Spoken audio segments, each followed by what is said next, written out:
Lisa and Tricia, I cannot thank you enough for being with us and for all that you've been for us in the last 24 hours. Thank you.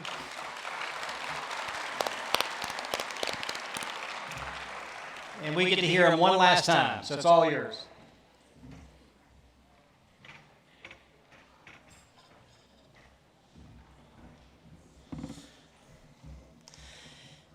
I don't know why you're worried about stepping on Jesus, because, I mean, that's just the origin story of flat Jesus. I mean, that's how it happened.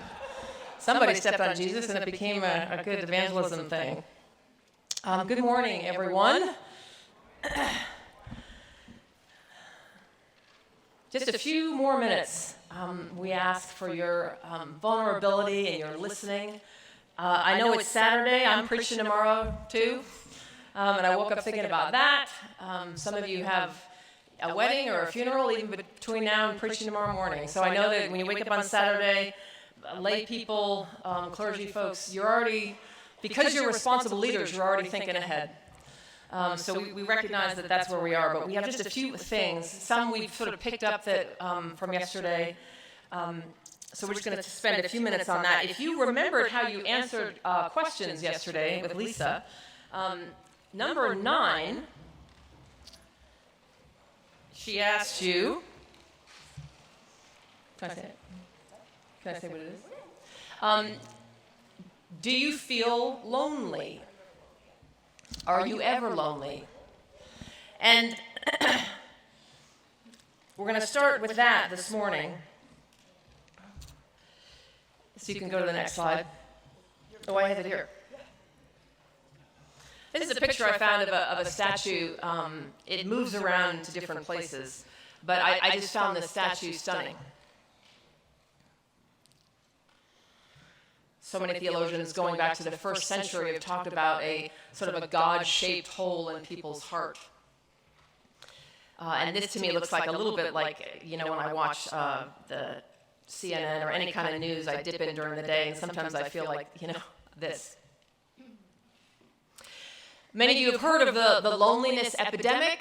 That is something that has been documented now really for 10 years or so in psychology. There are a lot of anthropology and sociology and people who study church dealing with this. And the pandemic didn't cause this. The pandemic kind of ripped off that this is something that the scab that people were dealing with before the pandemic. There's something about our culture that has so much opportunity, so much digital connection, and so much and increasing loneliness. And by the way, loneliness doesn't mean being alone. It can. It can be in a room like this. In fact, some of the worst kinds of loneliness you can feel is that you feel it around other people. That's when it really cripples you. Instead of thinking, well, getting around people is the answer. Sometimes it isn't. It depends what you're doing with those people. So what I wanted to do, though, is to take a few minutes to do a little bit of walking back in history. How did we get to this place of either caring about loneliness, trying to minister to loneliness? And there's this book, I don't know if any of you ever saw this book when it originally came out. This is in 1989. And it was a sociologist who was trying to explain the success, among other things, of the show Cheers, which, you know, went for 11 years, I think. And at the time, that finale episode was the most watched television show in history, you know, and now it's been eclipsed by other things. But he was trying to understand why it is that a one-room sitcom for 11 years, no one got bored of the one room. Remember, everything in their lives that happened outside. You only heard it in the show, in the bar. So this is the guy, you may not have known, who invented this phrase, the third space. This idea that human beings in American culture, he believed, have work. I don't even need to tell you that these categories have really changed. But back in the day, it was work, home, and a third place where everyone knows your name. And the idea about the third place is it's all chosen relationships, chosen responsibilities, and a place where you can think creatively about home and work. For years, people have tried to figure out, you know, in church studies, you know, is church the third space? Maybe that's what church is. Or maybe in your church you need a cafe so that your church has a third space. Somewhere where you choose the people around you. It's like the social contract. You're as obligated as you want to be until you're not, because it's not your family and not your boss. But there's something about the third space that is a place where we become who we are. And then we function better in work and at home. Because we have this place of self-creation, experimentation, intimacy, but also agency. So then the next thing that happens is we get this book that many of you heard about. It originally was an essay, Bowling Alone, which was a study just a few years later of the fact that people were less and less gathering together in third spaces for many different reasons, most of them economic. Because the truth is that you don't make money in a third space. I mean, I guess unless you own the bar. You all know this reality. Some of you say, gosh, let's say mainline Protestantism is down 20% or 30%, and we start to think that we're just that bad at church. The Rotary is down 20 or 30%. Bowling leagues are down 20 or 30%. Weekly voluntary associations are down. And there's 100 reasons why. First of all, college debt, student debt, personal debt are through the roof. So a lot of people in what they would have been third space time are driving Uber for money in that time. Gig work. Over 40% of Americans, according to the Labor Department, by the way, work on Sundays. We're approaching half the country works on Sunday. Just think about that when you think about when you want to plan your worship and formation. Are you willing to write off half the country before you even start? So, a lot of church decline. The devil would have us believe we just really suck at church. And then you're all just ashamed. You know, you've got your 8 o'clock right one spoken, you got 6 people at that, and it's because you're just bad at everything.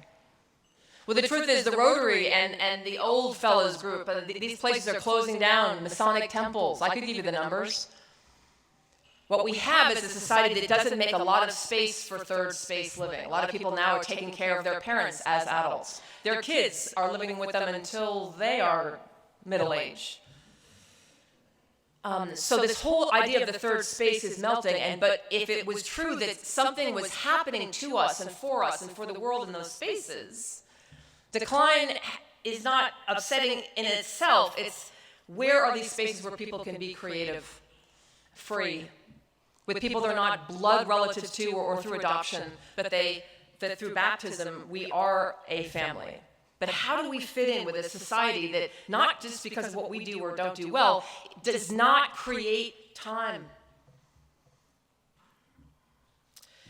So Bowling Alone was one of the first kind of like ding, ding, ding, and this is 1995, that Americans, which he called social capital, that our connection with other people, those were becoming more and more afraid. Because third space is where you meet people you're not related to. And you build relationships. You probably wonder what this, if you haven't heard of this guy, it's not your fault. He's not that interesting unless you study economics. But if you do study economics, this is the dude, Michael Sandel. And he wrote a book, this is in 2012. This is one of the greatest minds we have in American culture on the economy. And it really shocked his buddies when he wrote a book called What Money Can't Buy. He had kind of a conversion in his own life, studying the statistics of American culture. And what he came up was, the way we handle our society is not healthy. And in some ways, 2012, if you go back and read this book now, it is literally a GPS to the political division we have in our country right now. And he introduced this word that is like totally my favorite word. I just use it all the time. Skyboxification. Love that word. What does it mean? And what does it mean for people like us who are trying to build communities around the font and the altar? Skyboxification is the power to separate yourself from other people because of your economic or social privilege.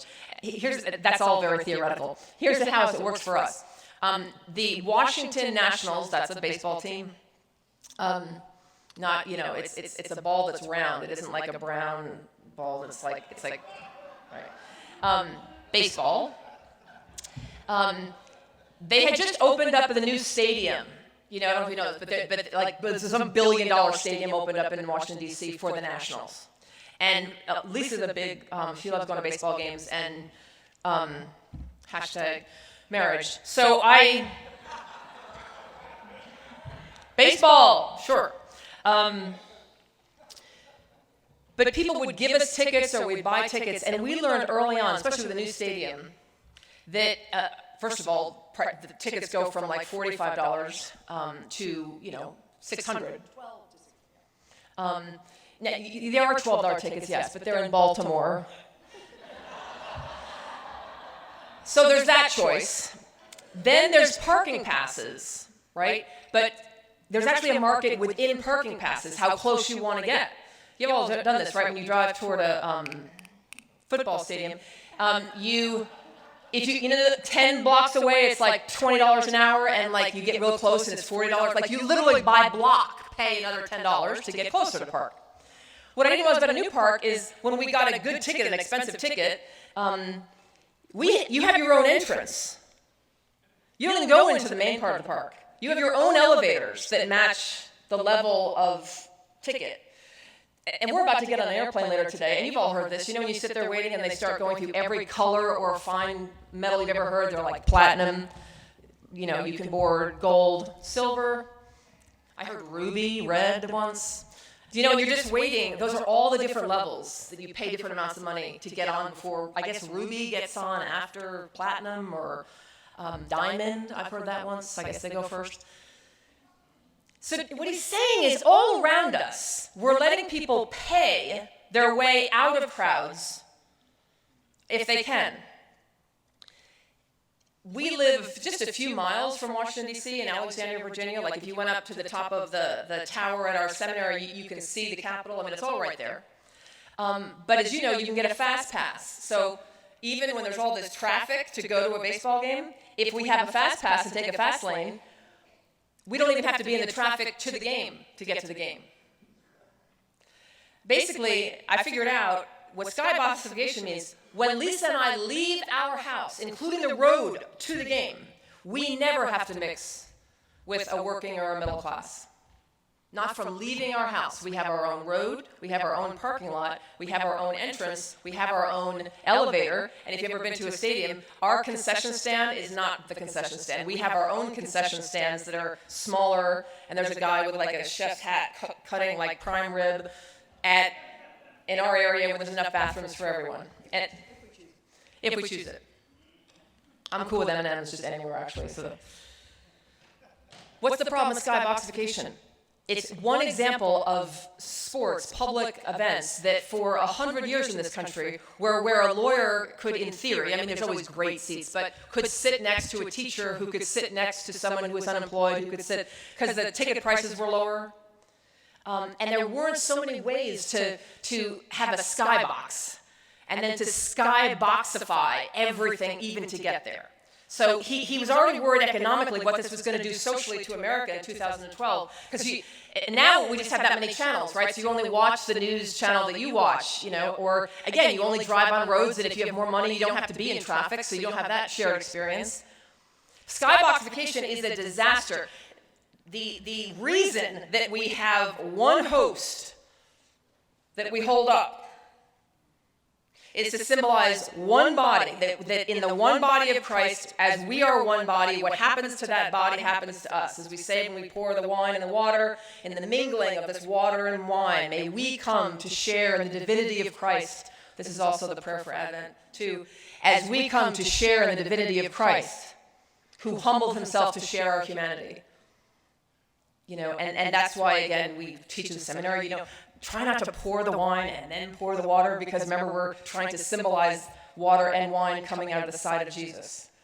So if you can, we don't get fussy and be judgy, but the complete image is when you pour them at the same time, because you're imaging that there's humanity and divinity, and that they mingled in his body, and when we receive him, our body mingles with his. and therefore his death and his resurrection are our future, right? So Michael Sandel is not interested in that, but he sort of is. What he's saying is we're so separated now. We don't have any shared experience. You know, you can park in a certain place during the day. You're never going to park next to an old car if you have an expensive car, depending on where you live and how money can affect the options you have. So skyboxification leads us to understand now why we deal with more kinds of loneliness. Because it's just one way that even if you are feeling like you're benefiting from the ability to separate yourself by your miles program on the airplane so you don't have to stand in line, or you can do the fast pass to go to work. But the truth is, what's the goal of all that? Yes, you're getting somewhere faster, and you're around fewer people, but you're getting somewhere faster and you're around fewer people. And the people you're around are a lot like you. You can go ahead and show this movie if you guys want to start the... Loneliness is far more than just a bad feeling. Being socially disconnected, which can range from feeling alone to being isolated, is bad both for individual and societal health. Research shows that loneliness and isolation are associated with a greater risk of heart disease, dementia, stroke, depression, anxiety, and premature death. In fact, lacking connection can increase the risk of premature death to levels comparable to smoking daily. Loneliness and social isolation are also far more common than we might realize. About 1 in 2 American adults report experiencing loneliness. Everyone can be impacted across all ages, socioeconomic conditions, and geographies. This widespread disconnection presents profound threats to our health and well-being. Social connection is as fundamental to our mental and physical health as food, water, and sleep, and it affects our performance and productivity at work, school, and in our communities. Now is the time to invest in building social connection. This first ever Surgeon General's advisory on our epidemic of loneliness and isolation shows us how. The keys to connection are simple. Answer a phone call from a friend. Invite someone over to share a meal. Listen and be present during conversation. Seek out opportunities to serve others. These steps may seem small, but they're extraordinarily powerful. By strengthening our relationships, we can improve our heart and brain health, reduce our risk of diabetes and high blood pressure, boost our immune systems, and lower our risk of depression. We can build lives and communities that are healthier and happier, and we can ensure our country and the world are better poised than ever to take on the challenges that lie ahead. Visit surgeongeneral.gov/connection to learn more. Now, for some of you are like, oh, that's interesting. What does it have to do with God? What we found interesting was that this report came out last year. That Surgeon General, our current Surgeon General, when he took office in 2016, he admitted that he said, I didn't believe in the loneliness thesis. So that for those of us that don't do this kind of public policy work, what he meant was there had already been a sort of global focus on loneliness as a root cause of health problems and social problems. Does that make sense? And he sort of came in identifying himself that I think trust me, it's a real thing. But I'm not one of these people that thinks that that's like the root cause. And then he went on a tour around the country as the first Southeast Asian to be the Surgeon General, and it was like a listening tour. And he came back at the end of the listening tour and said everywhere he went, though people didn't use the word, he found loneliness. So he was converted in the job. That this is for him a root cause of so much of what is ailing America. And so we wanted just to introduce you to him. So they do this report. It's worth reading. It's about 87 pages. It's online. It's half of it are big pictures. Okay, so I know it's not beach reading here, whether it's the beach all the time. 87-page federal, report. But what's so powerful about it is it encompasses the last 20 years. There's about 118 reports in it. Does that make sense? So if you glance through this, you're going to be schooled up on the whole development of this. An example of how America just hasn't really been, and now we are, on the cutting edge of this is in England, for example. Some of you probably know about the UK. They have a minister for loneliness in the UK. And it's not because they're just nice and we're not. They have a national healthcare system, and they've realized loneliness will bankrupt their healthcare system. You see why they have a minister for loneliness? They've seen the same statistics. And he didn't use the actual number. The impact of loneliness on a person is the equivalent of 15 cigarettes a day. Just the health. We're not talking about you being happy. That's what it does to the cells in your body is the same damage as 15 cigarettes a day. So that's why there's a minister for loneliness in the UK and in other parts of Commonwealth countries. Because they've realized it's literally killing their people. So the reason we show this to you is not because we want to substitute sort of teaching from the state for the church. What struck us when we saw this video, the 4 things that they say would help are literally the call of the church. I mean, it's funny. There's this picture and it says, listen to people.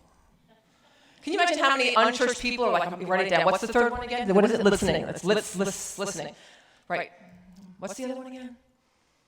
So I hope you saw in that, we're not saying that the church follows the state. What we're saying is there is actually scientific, disturbing evidence now that people are dying outside of the very communities Christ is calling us to build. And what's nice is you'll see the report is very open to the role of religious communities. In fact, there's a whole section, what can religious communities do? I mean, it is a completely open, it's literally this man who's had a conversion that says, we need to help people heal from something that is why we can't talk about politics, why we're fighting about books and libraries, all of this. We are disconnected, it is killing us, we are unhealthy, you are 50% more likely to develop dementia if you're lonely than not. That alone, that is trillions of dollars over the next decade. So, we're showing this as a send-off to let you know the work you do isn't just valuable to us, to the church, and to Christ, which is more than enough. It is also exactly what our country's government, psychologists, sociologists, medical centers are crying out for. Can someone help us have social connections across differences? Can someone help us serve others? Can someone help us listen? I'm tempted to say that there's a part of the gospel that all of us are connected. Remember the picture? All of us are connected to God, and as a result, we'll have a sense of longing for God, always. But there's never been such a documented proof that what we have in Christ, the mystery of the church, is something that people already are literally dying for. So you don't walk out into a neutral public square. I want to show you some real examples, just 2, and then I'm going to pass it over to Lisa. This, I want to get, we can talk about how do you should do this, you should do that. Conventions love the word should, or can, or go forth and do. And quite often, the person speaking just gets on the plane and actually didn't say anything ever actually has happened anywhere that's what they were talking about. So this is a women's retreat that was held a year ago next weekend, that I was asked to lead. This is their Episcopal Church women group. So there's a 1-year annual women's retreat, and I was asked to lead it. So what I wanted to do was to do this mix of what Lisa and I, what we like to call the marriage of formation and evangelism, which is if you're doing one well, you're really doing the other well. You just have to be intentional. So I'm just going to show you a couple of pictures of how this works. It's something you might want to try where you are. We started out with eating, because we're Episcopalians, okay? Name tags, right?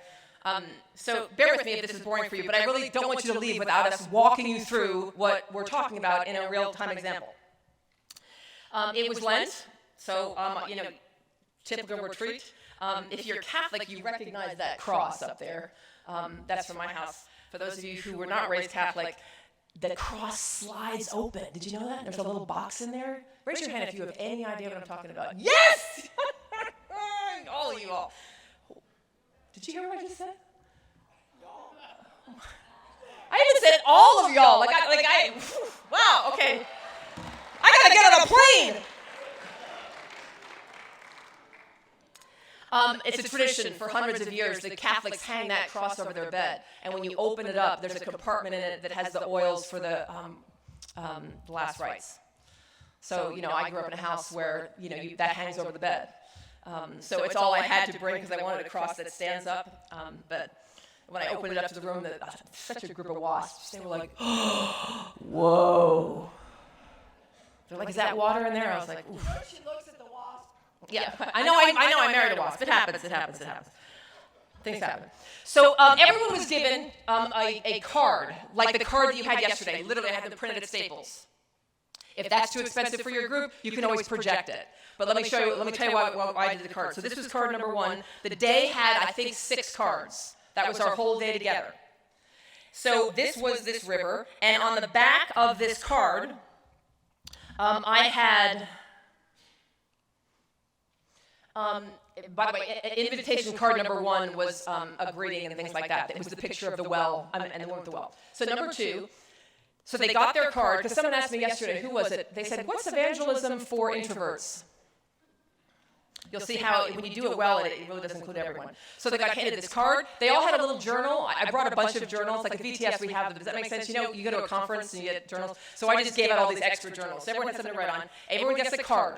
We're in a circle. We said our opening prayer. We did all the things. We sung, seek ye first, all that. Then they got a card, and and as soon as you get the card, we start 30 minutes of silence. I know, right? It was awful. But for me, it was awful. 30 minutes of silence, and you could go anywhere you wanted at the retreat center with your card, and you went and sat with it, and you could write answers to the questions. Okay? Then everyone came back to the large group, and I gave everyone a piece of those Post-it, the white paper that's like big. Do you know what I'm talking about? So, and that's about $1 a sheet, so that could be expensive, but we had about 30 people, so I had to buy about 2 of those. And everyone put them up all over the wall of this room. We actually filled the room because it was not a large room. And what they were told is to follow what was written on their card, which was to draw their life, begin with their birth and end with today, whatever that day was, and just to write out the major events in your life. So people did that. And I just walked around the room and watched people. And this, by the way, the demographic of this room is largely the demographic of the Episcopal Church. But you had to be silent, okay? Let people really think. And all I said was, what are the major events in your life? Then we came back together, and they could talk, and then I gave them a second card. And this is a picture of Ruth and Naomi. Pictures. And then on the back of this card, they were asked about someone who had been there for them. And so I now moved the questions into faith. So they had 30 minutes. So people went around this retreat center, or they sat where they were. We tried to be open to all levels of people being able to move around. Some people were able to walk out. Some people sat right in the chair they were in. 30 minutes silence. You can't talk to each other. Turns out people loved the silence. We did that 5 times over the course of the day. I remember because it was horrible for me. Then you came back and you added to your picture what that 30 minutes had been about. Does that make sense? So then they went back and they added when the mentors that God sent to them. And for 5 minutes, you paired with someone and just told them what you added. What did you add? And you probably, I don't know if you can see, up in the corner of each, I put little stickers like red, green, and they didn't know why, but it let me all day say, red, go find a purple. Blue, go find a... So you never said to the same person, but you were adding to your story. I'll fast forward here a little bit. I think that one actually might be a video. Yeah. So I just wanted to show you this little 20-second video, is because this was what happened all morning. People explaining where God was showing up in their story, according to very focused questions that they'd already written about alone for 20 minutes. And their stories just kept building. Then I gave them this picture. and there was a question on the back about loneliness, like when do you feel lonely? They went and sat for a half an hour, thought about that question. Then they had to come back, and they had to add those moments to their story. And then they had to go find another person. And when one person spoke, you got 5 minutes, they got 5 minutes, the other one can't speak. So it was very bounded for people. Remember, introverts don't not like to talk to people. It's about energy level and being able to be given time to find the words. But remember, every time that they were given a question, they had 30 minutes to sit alone with God before they even drew anything or told anyone about it. So by the way, this is all we did all day, move through a series of cards. And I show this one was one of their last cards. Where have you found joy? Where has God shown up in your life? And I contrasted this one to the loneliness statue, because remember, the statue is this hole. Look, this statue is also, you can see through it. Right? So, because the goal to be a human person in the image of God is that the light of Christ comes through you. So both these statues have space. But this person has come into the light, and it's letting the light come through them. And they had to talk about examples in their life of when that happened. And then you don't read this, it's just too small. The point is, the last card was a picture of a public statue in Boston, actually, and it was women, because this was a women's retreat, who are playing around a font. This is a secular thing in Boston. I'm like, are you kidding me? Like, people dancing around a font? Yes, please. So that picture's up there. And then on the back of that card was a liturgy that we wrote that ended the day. But you started by saying, I believe because God called me at this retreat too. So you put your thing down, that was the offering, and then everyone had this liturgy. So one of the other things, the goal was for them to go home with 4 or 5 cards that could be a spiritual practice. They could go through them daily. Does that make sense? Because you can be answering. So that was the reason to get like a nice card that had questions on it. So that's an example of, I don't think that they knew what they were doing while they were doing it, but do you see how this could easily be an evangelism workshop? But I never used that word, not because I was hiding it from them, because we were going deeper in our faith, and they were sharing that depth experience with each other. And you know, when they go home and someone says, what were you doing today? They're going to do 6 different times. They've practiced telling another person where God showed up in their life. So if you're the kind of church that's like, I don't even know if people would come to an evangelism workshop, say you're going to do a river of life. And by the way, I keep giving Lisa credit. Like, Lisa and colleagues literally invented this idea of the river of life. And if you're a recent graduate of BTS, you probably did the river of life. I see Eric. I see you, man. It's very powerful because, remember, it's about adding to it. You know, it lets people start with what they think the story of their life is, and then in community they start adding things that a good mentor is leading them to consider. So I knew everyone's river of life by the end of the day was going to be about mentors they've had, darkness that they've had, because I gave them the prompts and held the space for God to do that work with them. So, is this a formation retreat or is it an evangelism retreat? Yes. Lastly, I know are we good? You say we're good? This is my bishop right here. I want to change the, hello? Can you change the slide? Because it looks like mine isn't. Oh, there it is. Okay, very quickly. This is an entirely different experience, but is it formation? Is it evangelism? We'll see. This is the parish hall of a church that was founded in 1996. Recent church. They built their parish hall first, and then they started worshiping in their parish hall while they were going to save up for their sanctuary. After a few years, they realized their parish hall was a perfect sanctuary, and they were going to waste money building some Gothic whatever thing in the middle of Ohio. This is just outside of Columbus, Ohio. So this parish hall, which was really made beautifully with light and stuff like that, is now their sanctuary. And it's multi-purpose. And it's run by my best friend in the world, who was a Catholic priest for 10 years, and then became an Episcopal priest, sort of. Everybody should have an Anglo-Catholic bestie. I get answers from him when I text him that are incredible. But they have an east-facing altar in a 1992 parish hall. This was the kind of land around his church. That's Lisa walking with him. This is in this is in probably 2019. I mean, it feels really recent. This is just before COVID. What happened is he was showing us that they just started this garden thing. I asked him what was growing in it. He's like, I don't know. Which is a great answer. Because it's a lay ministry. And he was like, look at this. And what he does is he would get the kids involved in the Sunday school to make crosses, and he was naming each plot after these rando saints. And when they had rogation, like my friend Jason, he wears all the things. Thuribles off his ears. I mean, it's like all, it's high church outside. And he knows exactly why he picked the saints he did, and the kids had to do research on it. But he did not know what was growing there because it was lay people who felt called to do this. So what happened, this is me I went out there 2 months ago. They now have the largest garden at a church in the state of Ohio.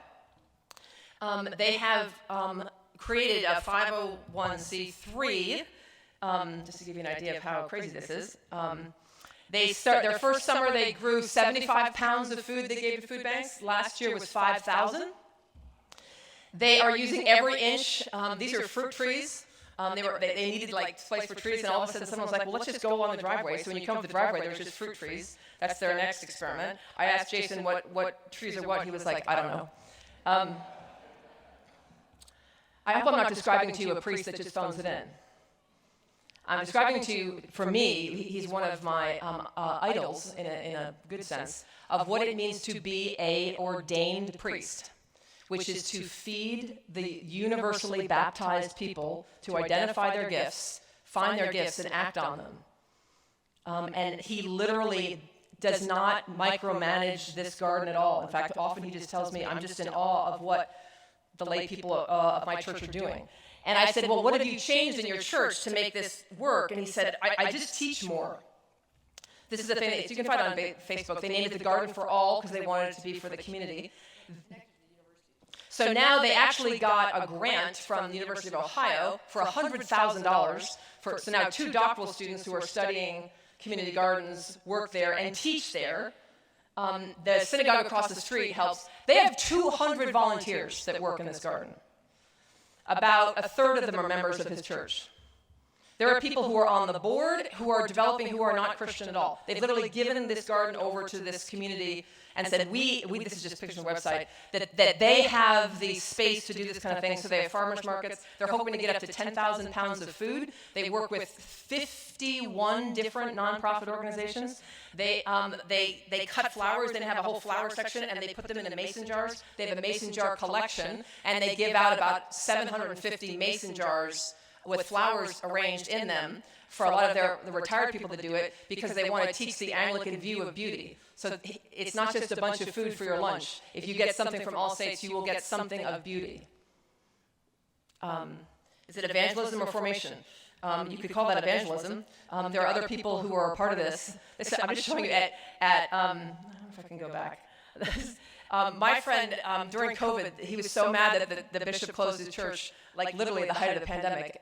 He's like, we need the Eucharist to survive. I'm like, yeah, but showing up might kill us. And he had that look like, what's wrong with martyrdom? So this is the kind of guy we're talking about.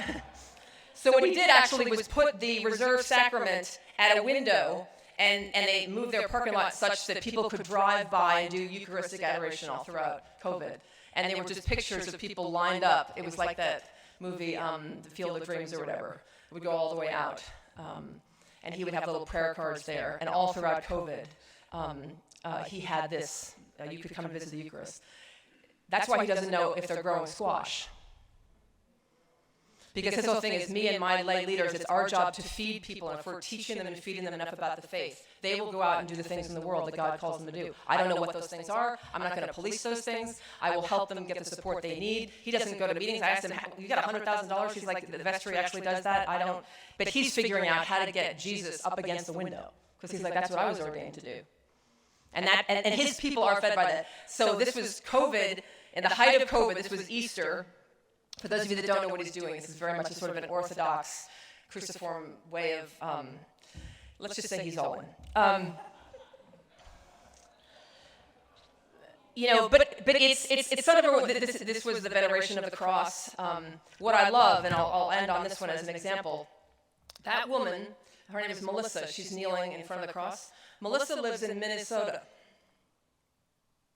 She found his church online because they have so much teaching. They have a once a month.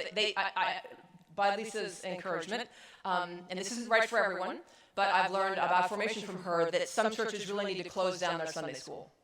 It's draining your best people. The people who are running it are the ones who don't say no, and the priests that are asking them to run it know who in the congregation doesn't say no. And the truth is, the people, though, who are leading it could be some of your best lay leaders to other leaders, but they're trying to save the Sunday school. Some of you have healthy models and keep doing it, but there is a movement to say the people that Lisa is leading, which is what does intergenerational, intense formation look like for families in this day and age? And it's not running some half-baked elementary school that only meets once a week, that you're trying to staff. It just, if it's not working, you need to stop. So we helped him develop a once-a-month potluck that goes during the year that's for all ages. They meet in his sanctuary, and it's all online. So there's also like Zoom opportunities to join all these things. So this was the sort of the Holy Week situation. But I wanted you to see that although this is very traditional in some ways, it didn't have an altar rail, and he put an altar rail, and then he turned the altar around. Once a month, they get about 200 people, which, by the way, is his ASA. But that many people come back once a month to do intergenerational faith formation. He teaches, they turn the sanctuary into a place where you can have meals, and you can sit in affinity tables if you want. You can sit with young adults if you want. They have a table for their teenagers. He starts a teaching, and then the kids break away like Sunday school. So children go off to another room. They have a little sticker book that has all the themes. So we help them develop this intergenerational curriculum they do, and then there's table questions. So he lectures for half an hour about the season, Lent, what is Christmastide, things like that. And then people discuss it. And then if you want, this formation program has 3 levels. This is level 1. If you want level 2, it means you have a dinner group from this. So you meet once a week with your dinner group, and they push out the questions. This is why Jason doesn't know if they grow green beans, because he's writing the questions to meditate on what he's teaching. Level 3 is you meet once a week with the rector for an in-depth kind of seminar on the theology that's being discussed. He has 60 people in level 3, about 120 in level 2, and about 200, and their ASA is about 215. And they've just, all Sunday school, adult forum, gone. They've instead have turned all their energy into this potluck. I asked him, what's for dinner? He has no idea. It is all lay ministry. They have a person who's a professional cook who's now disabled and can't cook anymore, so that person actually runs all the meals. So it's a perfect example of the evangelism is people keep inviting people to their church. You're like, you don't understand. Like, we come, there's stuff for our kids to do, there's a meal, we don't have to cook. And that evening, they do evening prayer, they do dinner, they then have the Eucharist, and then they leave with Compline. They're here there for like 3 hours. And every week I keep thinking, like, is the number going to go down? It's just going up. 60 people meet with the rector for 1 hour to get this. They were talking about theories of the resurrection and mysticism one week. Because by Lisa's urging, I said to him, one of the problems in the church is we think one size fits all. There are always going to be people in your community, not many, who are ready to go so much deeper. So he developed an opportunity to say, you can go as deep as you want. He used to teach liturgy at a Catholic seminary. He's like, you want to go that deep? That's fine, not everybody. But he's got 60 people who are like, sure. I figured out how to file my taxes. I can do mysticism. This is the table of the teenagers, and that's the volunteer that works with the teenagers, right? So it's age appropriate, even though it's intergenerational. And this is their sanctuary that turns into an Anglo-Catholic palace when it comes time for liturgy. So that's just another example to give to you. Is that formation? Yes. Is it evangelism? Yes. Because every time I go visit that church, and I go a couple times a year, someone always grabs me in their 80s and says, I learn something new every time I come here. And then they say, and that's my neighbor, Russ. I invited him 4 or 5 years ago, and now he's been sitting with me in that pew. But what did he invite Russ to? Quite frankly, not his church. He invited him to his growth and said, I'm 81, but this community hasn't written me off. it believes I can learn. So that guy didn't come for the church. He came because Russ was transformed. And Russ, who's an introvert, doesn't want to talk to his neighbor about much at all, can't stop talking about the fact that he goes to church 3 times a week and is like buying books and reading them and looking up words that are long, he said. So is that evangelism or is it formation? It's an example that when you do the work of your people growing, as we said yesterday, your church grows. When your people are being transformed, that is what's going to transform the world, right? Transformed people transform the world. So I've gone probably a little over. Okay. Bishop Russell, the microphone is yours. If I gave out my email address yesterday, I'll do it again. You can always reach us at, all the emails are at vts.edu, right? So that's the end. And the beginning is L. Kimball for Lisa. Can I give out your email address? Yeah. L. Kimball at vts.edu. And my first name is Patricia, actually. So mine's P. Lyons at vts.edu. We haven't had a lot of time in the last 2 days for questions, and questions are incredibly important. And we also know because of neurodiversity that some of you in the shower 3 days from now are going to exactly figure out what your question is. So live into that. Be that person and send us an email, and the Q&A will not be televised.